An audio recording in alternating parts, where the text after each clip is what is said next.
The chairman for Radio Africa, the chairman for Kenya National Chamber of Commerce and Industry, and I'm sure many other hats that you wear. Thank you for joining us, sir. Thank you, Michael. Yes, and let's start with the basics before we come to some of the things that you do currently and maybe your upbringing. What are some of those things that you remember that you went through as a child? Where did you grow up? Which primary school did you go to? Did you grow up in Nairobi?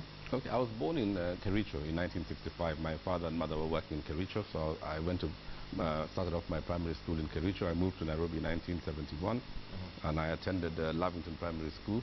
Some of my contemporaries, my classmates, were people like Justice Njoki Ndungu, Koniga Konyo in State House, and quite a number of other people I went to Lavington with for 5 years. And in 1975, my father went back to Kitale to become a farmer and a businessman. I think there was a time when there was Turudi Mashambani campaign. So we were part of that, and we moved to Kitale, and I joined primary school there before I went on to Lenana School and then University of Nairobi to study. Yeah. What are some of the things you remember maybe from your primary school? You mentioned some of your colleagues, Njoki Justice, Njoki Ndungu, yes.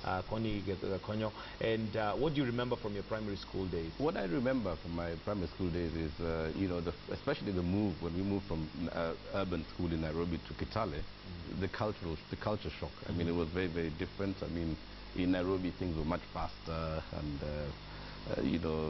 so that's not something that's happening now. It was like that even then. Yes, it was. And when we moved to Kitale, of course, people were much more conservative. And I remember when I went to class the first time in Kitale, every time a teacher would ask a question, I would answer the question, and I became very unpopular because that wasn't the trend. You didn't answer a question unless you were forced to by the teacher. So it was a little bit of a culture shock. But I ended up doing quite well, and I think I topped the county in my CP exams in 1977, so at least I vindicated myself. Wow. Yeah. How did you manage to study and the farming aspect of it, or were you not involved in the farming? That was purely just involved, of course, because my brother, my sister, and myself, we were, 3 kids growing up on the farm, and we obviously got involved in everything. We helped with all the work that was going on there. It was a very good upbringing. I mean, we enjoyed very much living on the farm.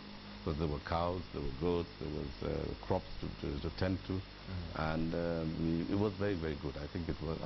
I look back at my childhood and I say it was good. It was good. Are you the firstborn? I'm the second-born. Second-born. Yes. Okay, so you have siblings, obviously, and what do they do?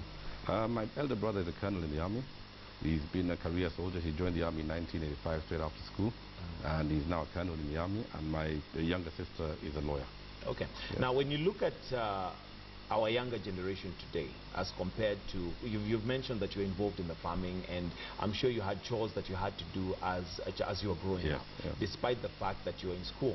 But when you look at our younger generation today, there's a lot of free time and a lot of freedom, which of course we can see the results of. I mean, we had 550 young guys arrested in Eldoret not too long ago, who are in a jam session partying and all that. We had another 200 in Nairobi who are caught somewhere, I mean, drinking and frolicking.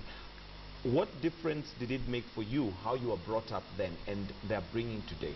Okay, first of all, I don't agree with you, Michael, that there is a lot of free time and a lot of drinking and all that. I think, it's a generational thing. I mean, all generations go through that sort of upheaval. So you don't think it's something that's unique right now? I think the unique thing in youth and adolescents today is the fact that they have access to too much information. In fact, I think growing up as a youth today anywhere in the world would be a much greater challenge than it was during our time. Because in those days, TV, for example, was only on till 10 p.m. at night. Right. The last and not everybody had one anyway. There were 2 movies a week. There was a midweek movie and there was the weekend movie. By 11 o'clock, all TV screens were shut. They went on at 5 p.m. in the evening. Today you have the World Wide Web, you have the internet, you have all sorts of information. People have smartphones, they have iPads. And I think the greatest challenge is, these kids are exposed to so much more than we ever were. I would say today, I would say confidently today that a 12-year-old has more information and has probably had more, accessible to him than an 18-year-old during our time. So I think the big challenge really is information. Communication is quick, so you really have to, the challenge is also with us as parents, because we really have to shield our children to ensure that they don't get into the wrong company, because the truth of the matter is that they have access to far too much information. Now, one would imagine that having that access to information would improve. Has it really improved our generation? Well, it would improve the knowledge base. It improves, it depends on how that information is used. You see, it could be positive and it could be negative. It could be positive in the sense that you'll be a far more, you'll be a far better informed human being. The negative aspect of it is obviously that it could be used to influence you negatively. And where that happens, then obviously the consequences can be quite grave to society, as we have seen lately. I mean, it takes an SMS now to convene a party. Right. In our time, I mean, if you had a date, if you were a teenager and you had a date, you'd make the date 3 weeks in advance and say, let's meet at Nairobi Cinema at 2 p.m. And you'd have to wait for them. On the 15th of November. Right. And at 2 p.m. on the 15th of November, without an SMS, without an email, without a phone call, you would be there. Right. You see, today, I mean, those sort of arrangements don't happen at all, because everyone's got a WhatsApp, it's SMS. Yeah, communication is really, really fast. I mean, looking at even the exam leakage that they're talking about now, it's via WhatsApp. And, of course, that's a challenge that we have. Now, married? Children? Yes, married with 4 children. Yes, and my 2 other children are in university in the UK, and the younger ones are in school in Kenya. Given that you do so much even right now in terms of being an entrepreneur and developing yourself, how do you balance your work and home life? Actually, that's a very big challenge, and I think it's a very big challenge for anybody in a high-pressure work environment, which I am in. I think the most important thing is really how you prioritize your day. And I think you must, one must always ensure that you have enough time for your family. For example, I make sure that on Sundays I do nothing more but activities around the family. I mean, and that's been, I've done that religiously for maybe 20 years or something like that. And that Sundays are just sacred days for family. And with my travel, I endeavor to ensure that my trips will sort of either, go in and out of the UK every so often, so I can see my elder children there. And but it's a challenge. I mean, one's got to make sure that you have a good balance between your religious life, your family life, your social life, your work life. And I'm also a farmer, so I like to spend a bit of time on my farm. And I mean, it's just a matter of prioritization and really being very focused on the things that you do. Okay. I also like to ask people, because I know most people, or rather, let me put it this way, we are all made up of intellectual, physical, and spiritual. How do you take care of your spiritual, for example? My spiritual, I pray every day. I try to read the Bible as often as I can. I read a lot of motivational books. And I go to church as often as I can. Okay. Yeah. Physical? Do you go to the gym? Physical, yes. I run the hash on Mondays. I gym about 2 or 3 times a week. I just done the Stanchart marathon 2 days ago. So how many kilometers did you do? I did 10 kilometers. Wow. Yeah, I've been in the past been doing 21, but because I've been traveling a lot this year, I did 10. Okay, you didn't manage to get yourself fit enough for... No, not for 21. I've been traveling a lot. Ah, okay. Okay. Excellent. We'll come to what you do in terms of being chairman of Kenya National Chamber of Commerce, but still on family level, how or what influence does your wife have to who you are today? I think first and foremost, I was blessed to have a very, very amazingly patient wife. She's the sort of person who spends, her entire priorities on the well-being of our family. And my wife is quite unique in that she doesn't keep up with the Joneses. She's very happy in her own space. She's really focused on ensuring that our kids... She's content in her own shell to be who she is. Yes, and very concentrates very much on making sure that our kids are built on a stable platform. And she's really been the rock upon which I built my career. Okay. Yes. And how has she helped you become who you are? Basically, she allows me to be who I am. She doesn't stress me. She doesn't question my decisions.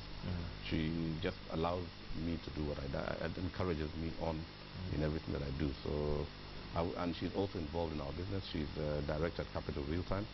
So she helps me to run our family enterprise. Okay.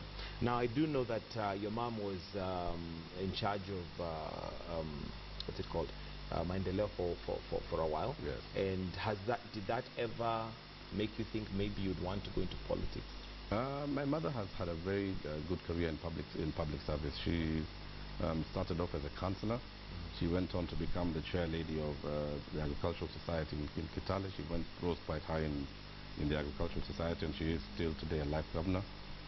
became a nominated member of parliament, head of Maendeleo, and is today at 72 years old, a senator in the Senate of Kenya. And she's a very driven and hardworking person, and she always makes sure that I'm not sitting around lazing and doing nothing. She pushes us very hard to make sure that till now we are busy. Yes. I mean, my mother is the sort of person who I think she's been to 4 or 5 countries in the last 1 month. Wow. She's been to the US twice in the last 1 month. She played 18 holes of golf yesterday. She's very driven. She's very active. At 72, she's doing quite well, I must say. Yes. So has that ever made you think or consider going into politics? I did once contest. I contested for the Kano nomination in Cherangani in 1997. And of course, in those days, it was very difficult if you didn't have the blessings from the top. And, you know, I think that actually I did contest the first time that our deputy president also did contest in 1997. So a group of us young people all contested, and I think he went on to get elected. But I have considered it in the past. But at the present moment, I am quite content with what I'm doing. With what you're doing. Yes. All right, let's come to now your job as chairman of the Kenya National Chamber of Commerce and Industry. First of all, maybe just define for us what exactly is the Kenya National Chamber of Commerce and Industry. The Kenya National Chamber of Commerce and Industry is a business membership organization.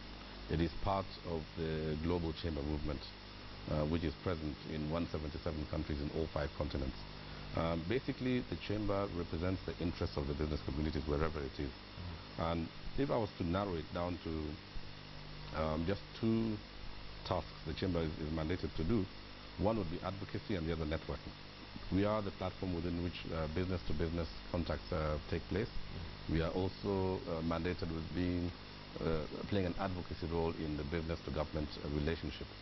So the chambers are also responsible for the issuance of certificates of origin to ascertain that goods come from a specific country. And globally, the chambers are very active. If you go to countries like the countries that have really done well economically, Dubai, Singapore, Malaysia, the chamber movements are extremely strong.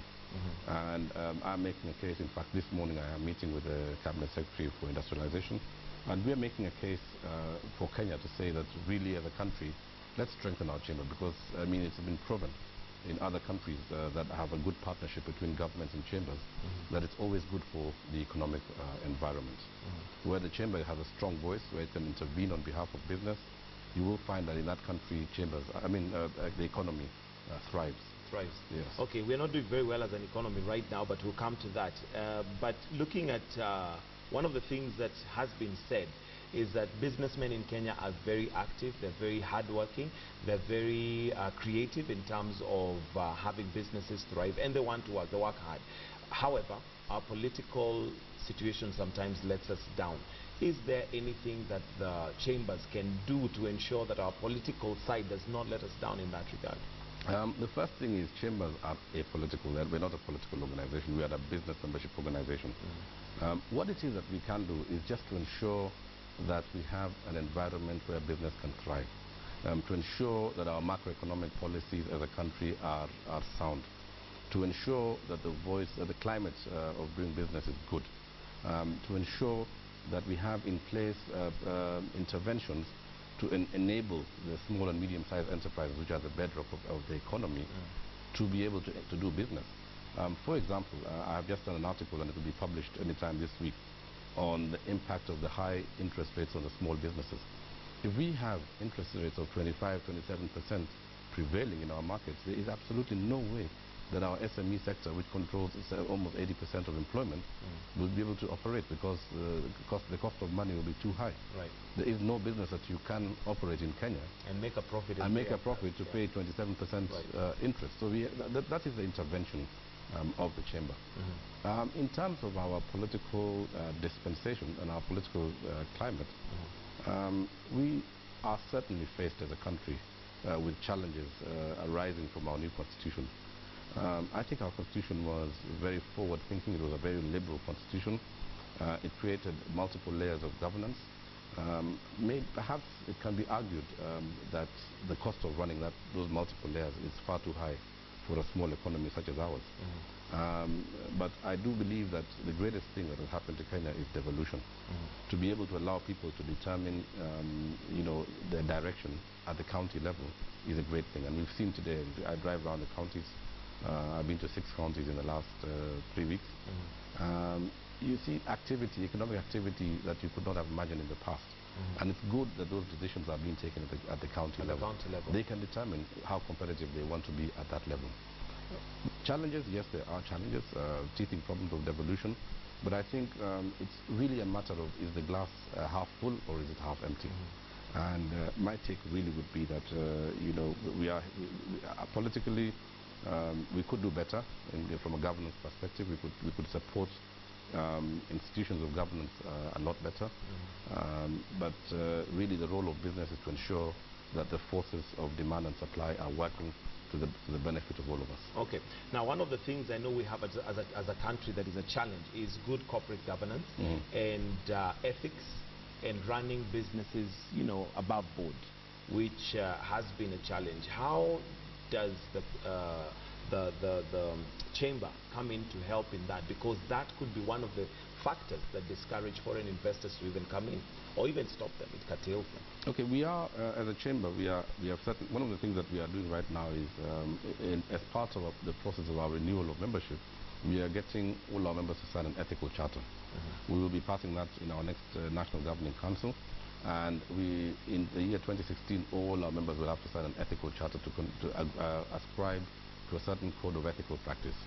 And in the event that they fall foul of those standards, then we can ostracize them and remove them from membership and make a public statement of that. The second thing that I would say about that is we are part of an initiative of corporates, including some of the leading corporates in the country, Safaricom, KCB and others, that have come up with a private sector bill against corruption. You see, one of the misnomers that has prevailed in this country is that corruption is a problem of the public sector. But the reality is that it takes two to tango. Right. You need a private sector operative with a public sector operative for corruption to transpire. And what has happened is the agencies of government that are tasked with looking at corruption have focused more on the public sector players, actors, than the private sector actors. So we've come to the table with this initiative, and we've sponsored a private sector bill against corruption, and it really calls for very, very far-reaching consequences for anybody caught in the private sector in corrupt activity.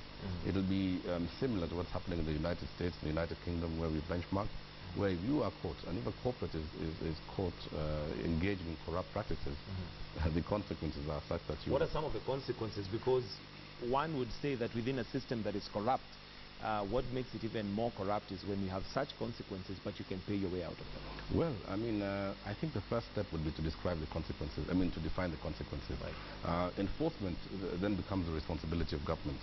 And, obviously there will be, huge penalties from financially. There will be, it's far-reaching, and let me not speak about it because it's not my task to do so, but you will note very soon that when we present it to His Excellency the President that it is fairly consequential piece of legislation that we are proposing. Okay.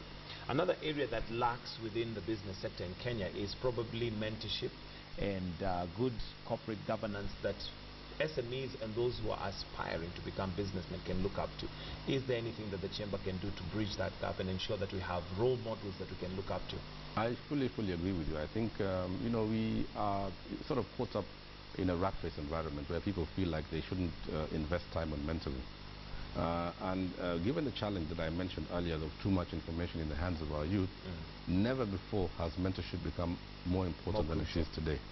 I'm part of the Greenhorn mentorship program, and I try every year to mentor at least 4 or 6 university students in day-to-day ways of living and priorities and things like that. How do you go about that mentorship? Because sometimes the thing one might imagine mentorship is maybe looking at you in what you do, but it requires a more personal touch. It does indeed, and I think that what I normally do myself is just to get the mentee into my life schedule and open and agree on a certain set of values that you intend to pass on to them, and ensure that over the period of time that they spend with you that you are imparting those those values to them. And one of the big challenges that I've seen with the younger generation is actually time, priority, timekeeping, seriousness with commitments. You know, for us, I mean, if you told me, Michael, be here at 6:30 like you did today, I was here at 6:30. Precisely. But I find a lot of these younger people today, you tell them 6:30, they'll come at 7:30 with an excuse why they weren't there. But there's all sorts of reasons why I think mentorship is absolutely crucial. You asked the question, what can we as a chamber do? The first thing that we have proposed to the county governments is we would like, you know, there's two distinct models of chambers globally. There is the Anglo-Saxon chamber model, which is what we have in Kenya. That's a voluntary business membership organization where we go to corporates and say, would you like to join? We present our value proposition to them. And then there's the Franco-Latino chamber model, which is what applies in Dubai, in Malaysia, where it is compulsory for all business to be part of the chamber. So the advantage of the second system that I propose to you is that they never have funding challenges. In fact, those chambers are as wealthy as government ministries. Wow. I mean, they're flush with cash because everybody must join. So if everybody must join, there's a constant revenue stream. The number of businesses that open and do business in Dubai. It's almost like receiving taxes. Absolutely. So what it is that we are saying is, given that our constitution makes freedom of association a fundamental right, it becomes impossible to make it compulsory for anybody to join a business membership organization. But what we are saying to the county governments is, let us make it a prerequisite that anybody wishing to do business with the county government, as part of public procurement laws in that country, in that county, that they would need to be a member of their local chamber, or they need to show evidence of belonging to a chamber. What the chamber then will do is to self-regulate, to ensure that they are all operating within a certain set of rules and a high level of ethical practice. Failure to which we will then have a mechanism to ostracize any business that don't conform to those levels of ethical practice. So those are some of the proposals that we are making. Yes. All right, now one of the other things that we seem to have a challenge with is institutions like this, which are very good and are meant to profit everybody, are mainly found in the urban centers. Do we have a structure or a way that we're going to have chambers maybe in the counties? You talked about devolution. Yes. Is there a way of having this devolved so that they're accessible to businesses even in the county level? Okay, first let me correct you. I mean, the chambers do not exist only in Nairobi. They exist in all 47 counties. Are they strong in all 47 counties? I think I would be not truthful if I said they were. That they are. Yeah, what we have done is, I'm sure you're aware that I took over a chamber that was in a very bad state of affairs. Absolutely. It was moribund, it wasn't serving, it was in a very poor location. The brand identity was compromised. We had a lot of other organizations come up to try and occupy the space that naturally belongs to chambers. So we've done a lot of work at the national office. We've done a lot of work to spruce up the image, to improve its functionality, to change the personnel that we have. And we are now doing the same in the counties. Consultancy went out recently funded by the UNDP, and we did a SWOT analysis on all our 47 county chapters. And what we are trying to do over the next 2 years is to ensure that we have at least 15 fully operational, fully functional county chambers across the country. With 15, we'll then be able to adapt a further 3, which will bring us to 45 or 47, which means that all 47 county chapters will be operating well. Well, yes. Okay, and you already have presence and offices in all the 47 counties? We have offices in 39 counties. Okay. Yeah, but we have officials in 46 counties. Okay, so you're not doing badly, you're doing quite well. Yeah. All right, now, one of the other things that challenges us as a country in terms of our economy is because we are largely a consumer nation as opposed to one that is producing. How do we change that? Yet we have so much resource, we have so much within our country, but we seem to import most of our stuff rather than produce. I love that question, and it is actually something that keeps me awake at night. The fact that as a country, as a people, we are now being seen as one of the world's markets. Right. You know, people target Kenya from a consumer perspective as opposed from an export perspective. Driving around Rift Valley today and Western Kenya, it is disheartening to see that we are consuming eggs from Uganda. Eggs? We are consuming, ceramics from Turkey. We are consuming products from all over the world. And I don't feel like as a country we have been serious enough with our productive capacity, the goods and services that emanate from this country. And I almost get a sense in which we are waiting for the big things to happen, for our oil resources to be available, for our mineral resources to be available, for us to be able to bridge the gap in the balance of trade in our country. But the reality is we are not doing enough to make ourselves an export-oriented country. We are not focusing enough in improving the quality of our products, our goods, and our services. If you look at our balance of trade as a country, it has declined. I mean, our balance of trade has gone from slightly over 900 billion to 1.1 trillion, the deficit. And in most markets where we export, we are still predominantly primary producing exporter. We're exporting bulk tea and bulk coffee without value adding, despite the fact that we have fairly competitive labor costs in this country. Right. And our cost of energy has also gone down. So I think we really must shift priorities. As a country, we must really go into what it is that we can produce, what it is that we can export. And really, for me, the red flag and the big sign that we are headed in the wrong direction is the fact that even in the markets where we traditionally have a huge balance of trade surplus, they're closing the gap. If we look at our neighboring countries, Uganda, Tanzania, they're closing the gap. So they're exporting more to Kenya than they were in the past. So really it's a cause of concern. We have the human resource. We have the land resource. What needs to happen for that to change? Because like you've mentioned, our labor is not that expensive compared to some of the countries.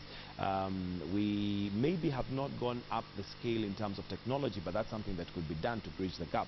What needs to be done for us to actually now become more of a producing company than consuming? I think there's three things. One is that it's a change of mindset. We must reconfigure our priorities. And we really need to do that as a matter of urgency. Number two is our manufacturing sectors. Have we spent enough time with our manufacturing sectors? Are we ensuring that they are competitive? Forget even about being globally competitive. Are we even regionally competitive? And the Association of Manufacturers, who are another leading business membership organization, are doing a lot of work. Are they being heard enough? I don't know. I really feel like our manufacturers are struggling. We aren't spending enough time in ensuring that they are being heard. Who needs to spend that time? I think it's a combination of the public sector players and the private sector players. But we need to really create an environment where we give competitive advantage to our manufacturing sector. Or else the reality is that a lot of our plants are going to close down and our consuming will have to be from other markets. The third low-hanging fruit, in my opinion, is the agricultural sector.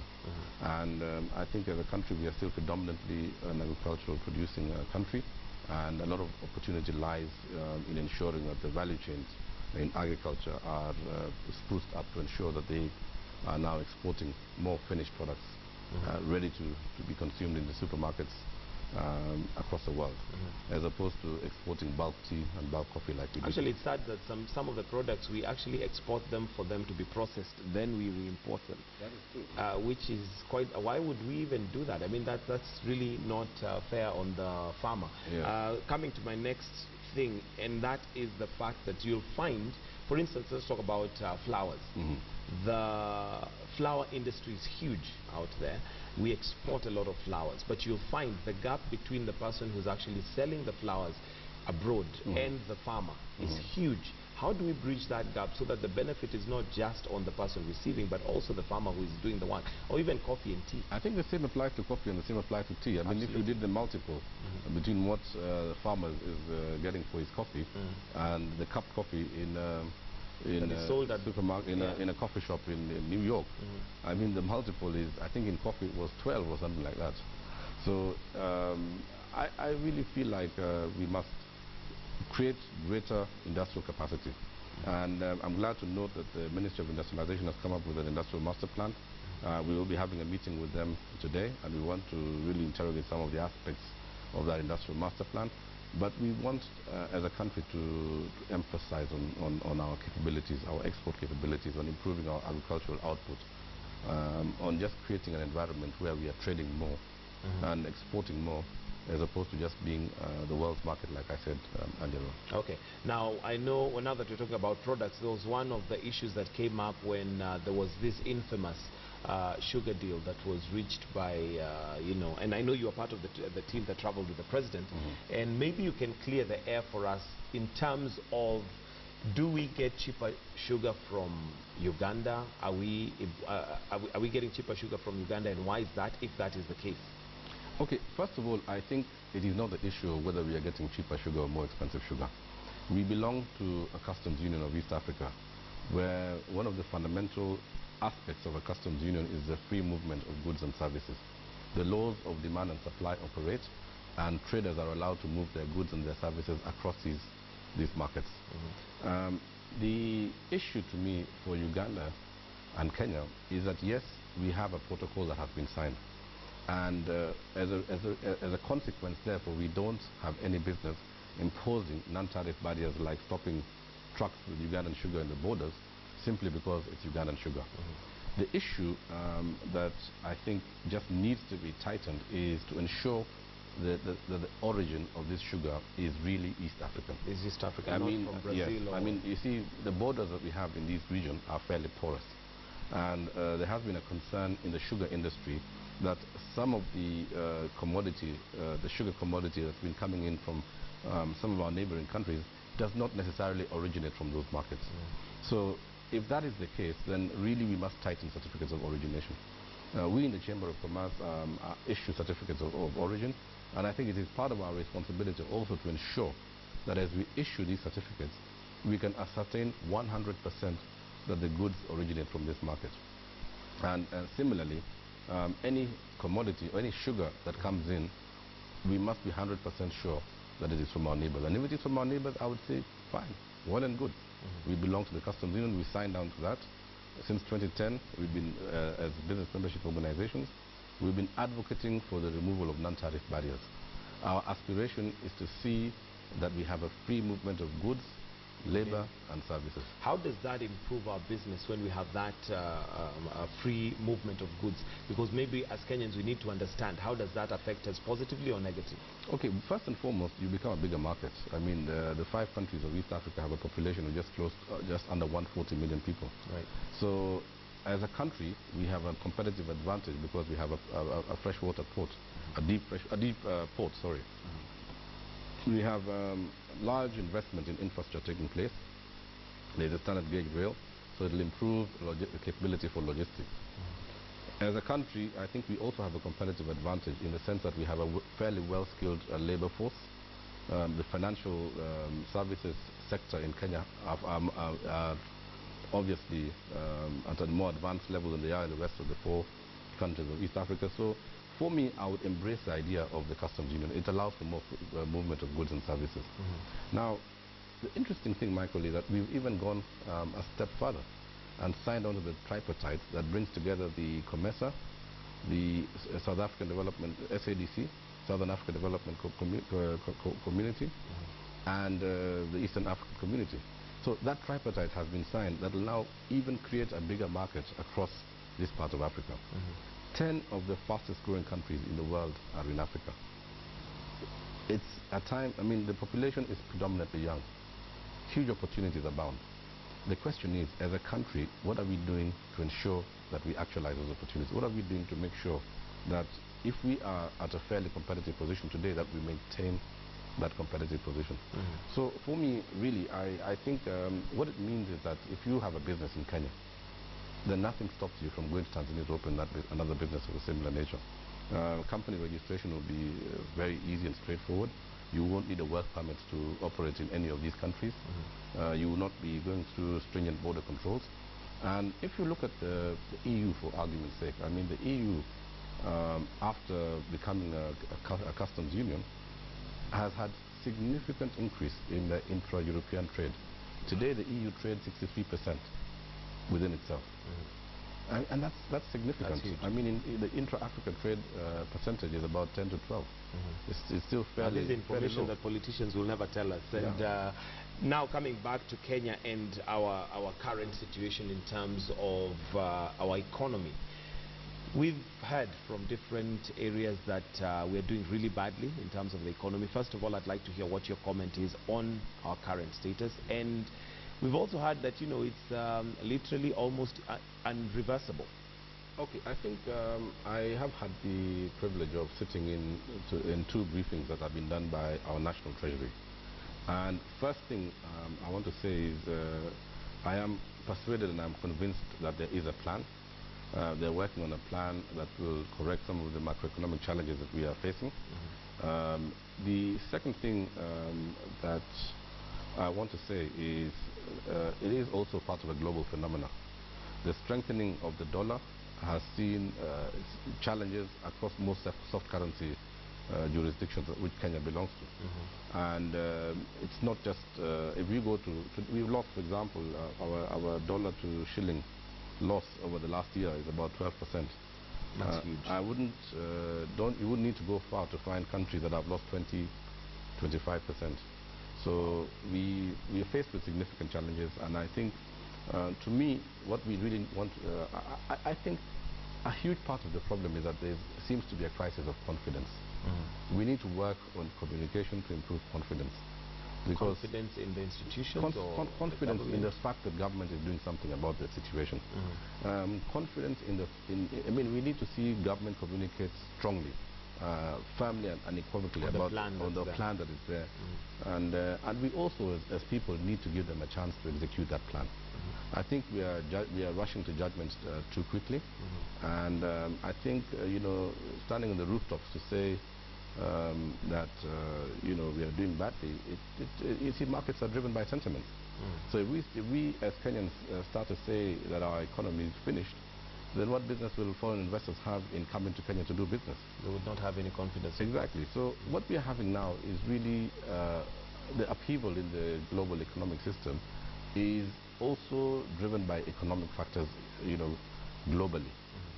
Not just limited to what is going on here. We must remember that we belong to the global economy. Village. And you know, I remember an expression by Warren Buffett, who said, "It's only when the tide recedes that you can tell who's swimming naked." Right. And you know, right now I think it's a time that we are all looking at each other and seeing who's got their swimming costume on. Right. So I think it's too early to judge. I think we've got to support the government. The National Treasury has presented us with a plan. And we believe let's wait and see whether they'll execute it. If they execute that plan, we need to give them a chance to deliver.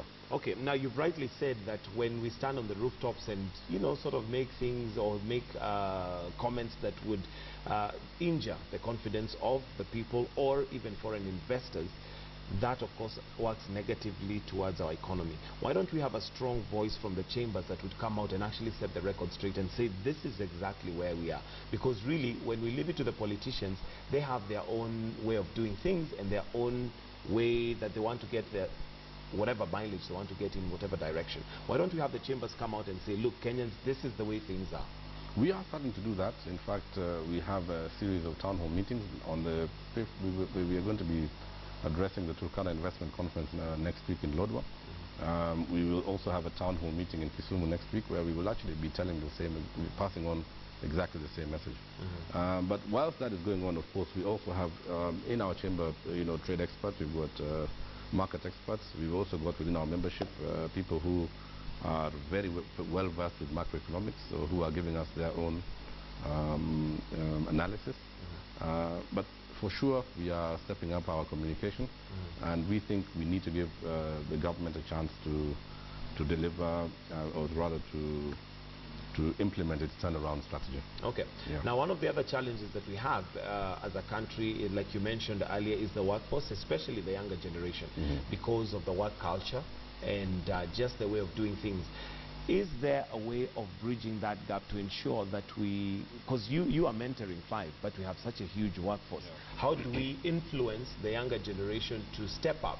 Because without those values, then the economy will definitely suffer. We can't keep time. If you can't keep a job, I mean, I've had people who have come and said even a young man will just walk out of the office and not come back. And you ask them and they say, well, I got tired. You know, just culture, you know, working culture and values. How do we instill that so that we make sure that our workforce is also ready to receive the growth that is coming? It's a very good question, but it's a large question. I mean, I don't think I don't think I could answer it in. I mean, I could take a day answering that question. But the reality is, we must remember that one of our key competitive advantages as a country is our human resource. And in order for us to maintain that competitive advantage, we must ensure that we keep sharpening our knives in terms of our human resource capability.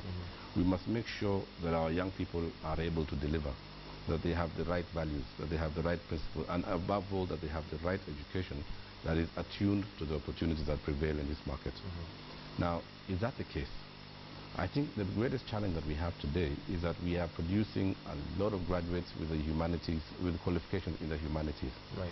Recently, when the standard gauge rail was being built, I gather that they were looking for certified welders, 4,000 certified welders. And I'm told it was a great challenge to find even 1,000 certified welders in Kenya. Wow. If you go to Germany, and in Germany again, the chamber movement is extremely strong. The greatest, or rather the positions of greatest pride in Germany are artisans-ships. I mean plumbers, electricians, engineers. People literally who use their hands and their motor skills to really, you know, develop a craft. Right. And a craft that you will be proud of. And in those countries, the businesses are also driven predominantly by SMEs. In Austria, most companies have an average size of 10 to 15, and they are mostly family-owned businesses that have gone on from generation to generation for many years. In Switzerland, it's the same.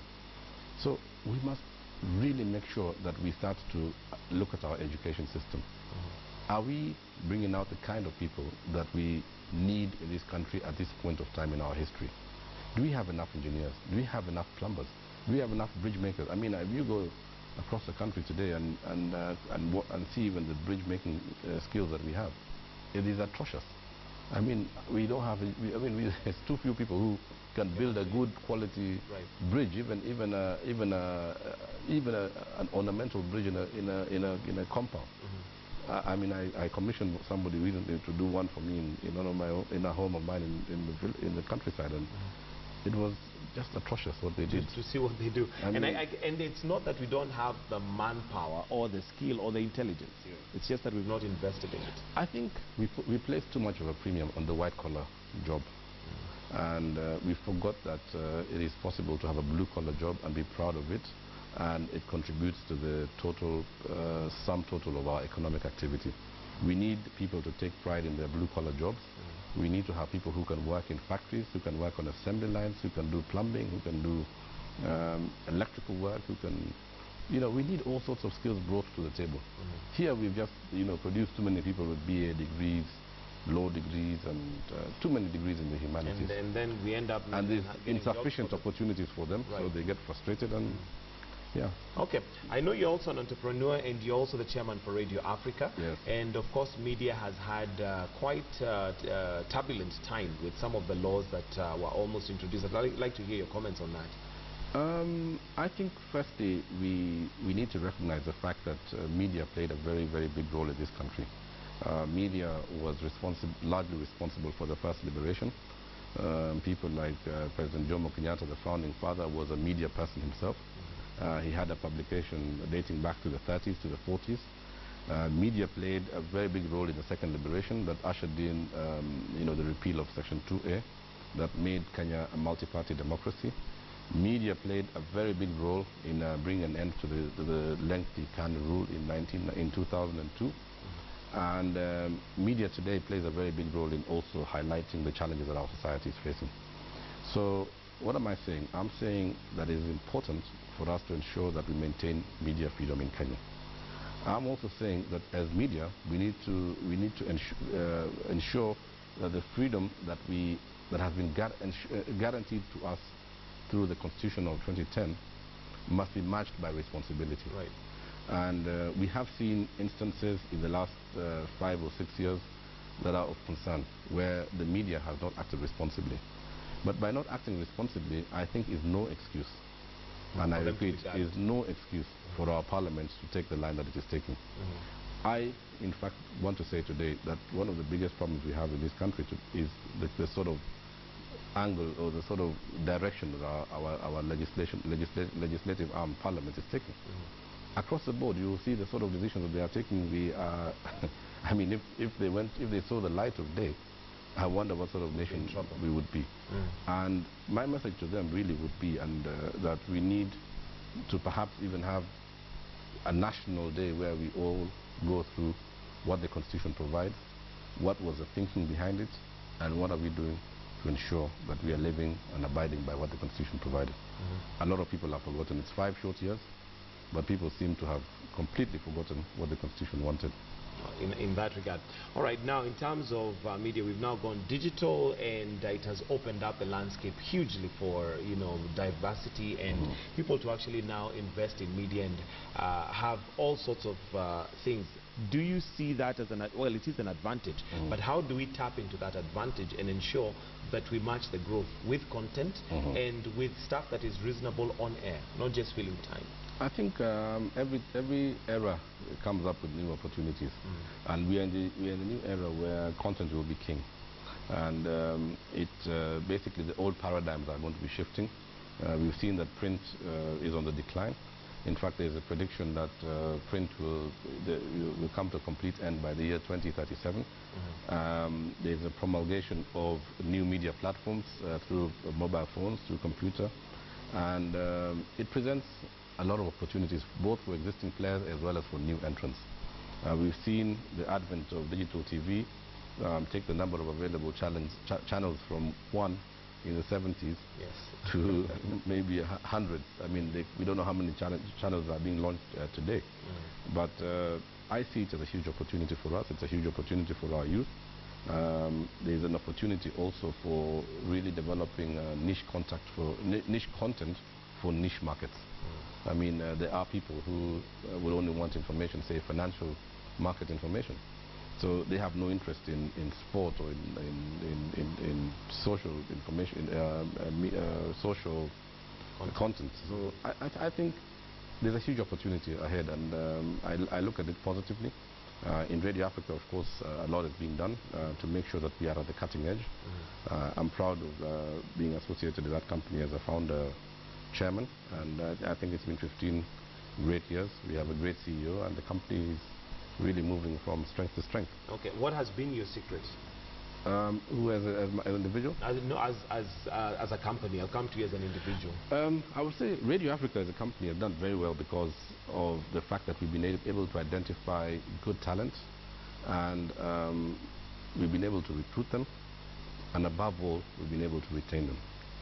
And the most challenging aspect in media, and I think you're a media person, you know that, the greatest challenge has been in retention. Retention, absolutely, and, especially with good talent. Yes, so Radio Africa has been great at retention, and it's also rewarded the on-air personalities very well. Are the rewards necessarily monetary, or are there other motivational rewards that keep somebody on board? Well, I wouldn't want to go into too much detail, but I can assure you that it's a good place to be. Okay. Yeah. And what has your secret been as an individual, as a successful businessman? I would refer to myself as a serial entrepreneur. I'm involved in very many businesses. Right now, I'm very actively involved in growing MTech Limited, which is a music value-added service provider. We've now been able to take the company to 9 countries in Africa. It's interesting, it's exciting, and my secret has always been that I'm very open-minded, and I think I believe I'm very hardworking. I'm focused, and I play fair.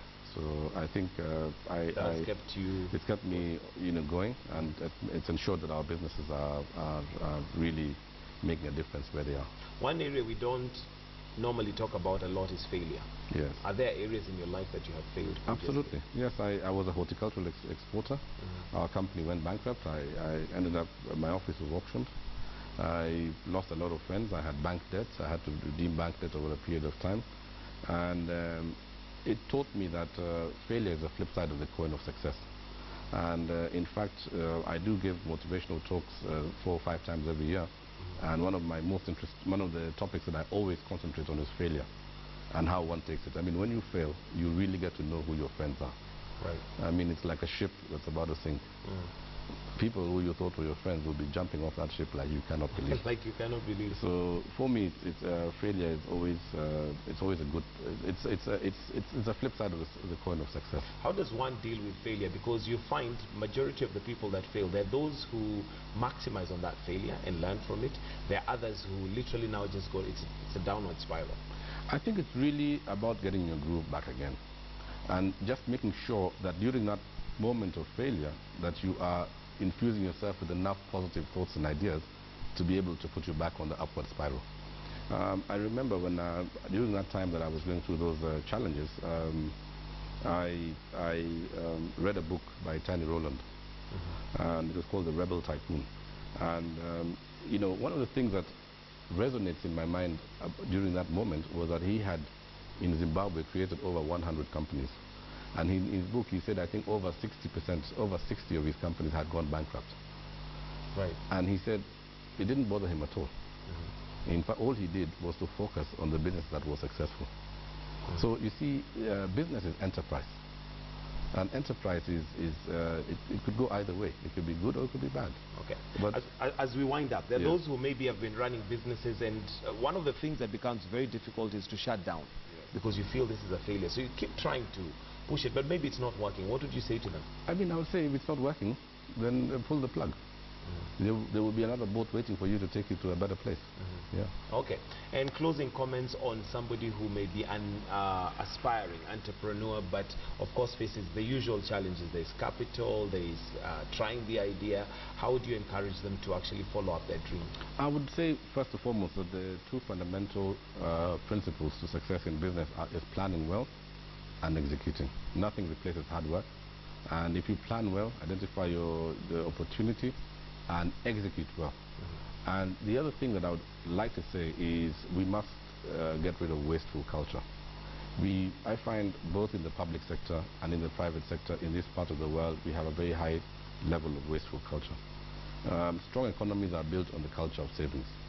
So we must ensure that we invest as much as we can from the profits that we make. Not just investing in our businesses, but also investing in our societies to become better places. Absolutely. Yeah. Thank you very much, Kiprono Kittony, Chairman for Radio Africa and also Chairman for National Chamber of Commerce and Industry, a person of interest today. Thank you for joining us in the studio. Thank you very much. And that's where we're going to wind up our person of interest and also wind up Morning Express this morning. Thank you so very much for keeping us company. Do stay with us right here on KTN News. We're going to be bringing you the news hour in just a short while, so do stay with us.